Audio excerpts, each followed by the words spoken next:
Prabowo Subianto yang mau belajar dari Partai Komunis Cina.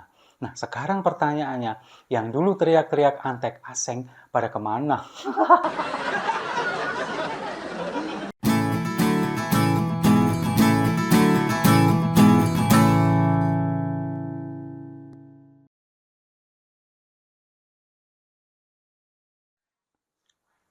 Salam damai untuk Indonesia, berjumpa lagi bersama saya, Papa Dimas. Info kali ini datangnya dari Prabowo Subianto yang mau belajar dari Partai Komunis Cina. Nah, sekarang pertanyaannya, yang dulu teriak-teriak antek aseng pada kemana? Ya, memang sejak awal bulan, tanggal 1 April kemarin, Prabowo Subianto ini kan berkunjung ke Tiongkok atas undangan Presiden Tiongkok Xi Jinping. Nah, dari apa yang disampaikan oleh Partai Gerindra di kubu Prabowo Subianto dengan yang disampaikan oleh dari kubu Tiongkok, dari kubu Xi Jinping, ini kan beda pernyataan. Kubu Partai Gerindra yang ada di sini mengatakan bahwa undangan Xi Jinping ini kapasitasnya Prabowo sebagai Menteri Pertahanan. Sementara Xi Jinping mengatakan bahwa mengundang Prabowo Subianto kapasitasnya sebagai seorang presiden terpilih yang memenangkan pemilu 2024. Nah, dari pernyataan ini kan memang sudah nggak sinkron antara kedua belah pihak. Nah, sekarang pertanyaannya yang bohong siapa nih? Nah, sekarang begini, nggak penting itu siapa yang bohong, siapa yang enggak.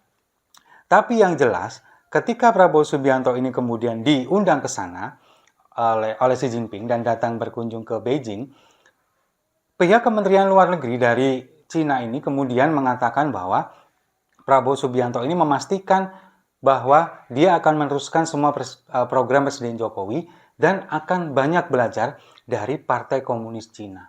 Nah, pertanyaannya sekarang, apa yang mau dipelajari oleh Prabowo Subianto dari Partai Komunis di Cina?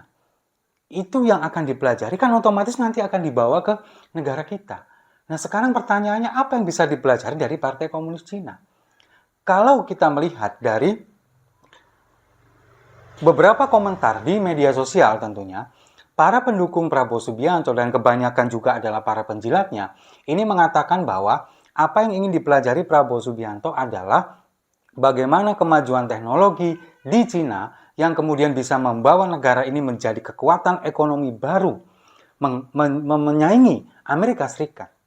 Itu yang katanya akan dipelajari oleh Prabowo Subianto. Nah, kalau memang itu yang mau dipelajari, kenapa belajarnya justru ke Partai Komunis? Kan enggak. Harusnya belajar ke pakar ekonomi di sana. Belajar kepada Menteri Keuangan. Bagaimana pengelolaan keuangan ini. Pemasukan negara, pengeluaran negara, kan itu. Lalu belajar kepada pakar-pakar teknologi, pakar-pakar IT yang ada di sana. Bagaimana kemudian produk-produk Cina yang bisa dibilang ini barang KW karena meniru produk aslinya tapi kualitasnya hampir sama. Itu kan yang harus dipelajari dan teknologi itu yang harus kita serap kemudian kita terapkan di sini. Nah, sekarang kalau belajar ke Partai Komunis, apanya yang mau dibawa ke sini? Ideologi. Nggak bisa dong, kita kan sudah menolak ideologi komunis sudah lama. Partai Komunis Indonesia pun sudah dibubarkan, sudah lama. Nah, kalau misalkan mau belajar tentang komunis di Cina lalu dibawa ke sini, kan bahaya untuk negara kita. Apakah kita akan menerima itu? Enggak. Nggak bisa seperti itu. Apalagi kalau kita melihat Prabowo Subianto 10 tahun yang lalu, 5 tahun yang lalu, ketika dia mencalonkan menjadi presiden, kemudian berhadapan-hadapan dengan Jokowi. Di 2014, 2019, sama polanya. Bagaimana ketika Prabowo Subianto bersama dengan pendukung-pendukungnya, orang-orang di circle-nya, di sekeliling-sekelilingnya ini selalu teriak-teriak, jangan pilih pemimpin yang dekat-dekat dengan antek asing, dengan pemerintah asing. Karena kalau misalkan nanti dia menang, akan membuka peluang yang selebar-lebarnya untuk pemerintah asing itu menginvasi negara kita. Itu yang selalu mereka teriakkan di 2014-2019. Bahkan keluarga Presiden Jokowi difitnah sebagai keluarga komunis pada waktu itu. Lalu kemudian juga antek asing karena dekat dengan Cina, dengan Xi Jinping pada waktu itu. Sampai sekarang. Tapi pendukungnya sekarang malah justru mengagung-agungkan bahwa Prabowo Subianto ini ingin belajar dari Xi Jinping tentang perekonomian Cina yang begitu baik, luar biasa menyaingi Amerika Serikat. Ini kan nggak masuk akal. Kita coba flashback deh di tahun 2014, 2019 apalagi.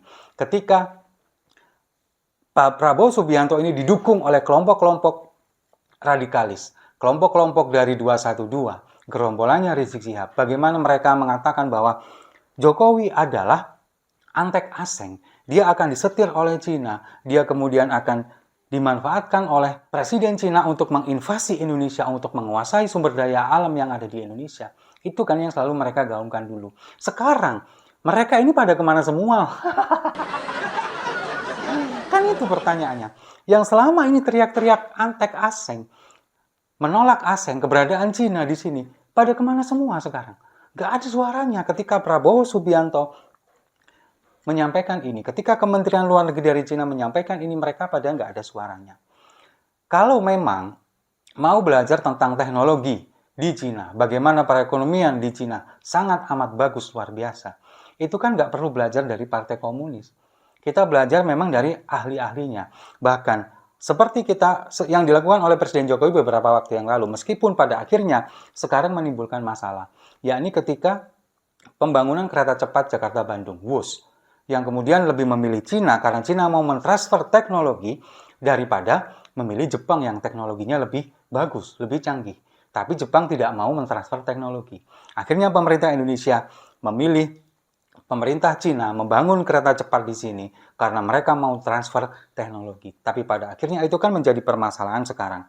Meninggalkan banyak hutang, lalu kemudian bagaimana perjanjian antara pemerintah Indonesia dengan pemerintah Cina sendiri yang kita tidak tahu ada apa di balik itu semua, kan kita tidak pernah tahu. Tapi kalau misalkan itu yang dijadikan contoh, kan bagus juga. Tapi apa yang dilakukan oleh Prabowo Subianto? Baru saja ini tadi, saya melihat atau membaca berita bahwa Prabowo Subianto ke sana ini sedang mempelajari apa? Program makan siang gratis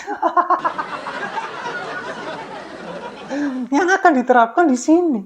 Itu yang dipelajari. Ngapain? Sekarang kamu jauh-jauh melajari makan siang gratis harus ke Cina. Nah, ini lagi oleh para pendukungnya, para penjilatnya, para pembelanya, ini juga dibelain bahwa dulu Nabi Muhammad pernah mengatakan, tuntutlah ilmu sampai ke negeri Cina. Nah, itu yang diterapkan kepada Prabowo sekarang, bahwa Prabowo ini kemudian melaksanakan sunnah Rasul. Pret! Ini loh, tidak pada tempatnya, tidak sesuai dengan kapasitasnya. Bahwa Prabowo Subianto melakukan studi tentang makan siang gratis di negeri Cina hari ini dan disampaikan bahwa itu mengikuti sunnah Rasul, mengatakan tuntutlah ilmu sampai ke negeri Cina. Enggak, bukan seperti itu. Ini pinter-pinternya kalian aja, ya kan?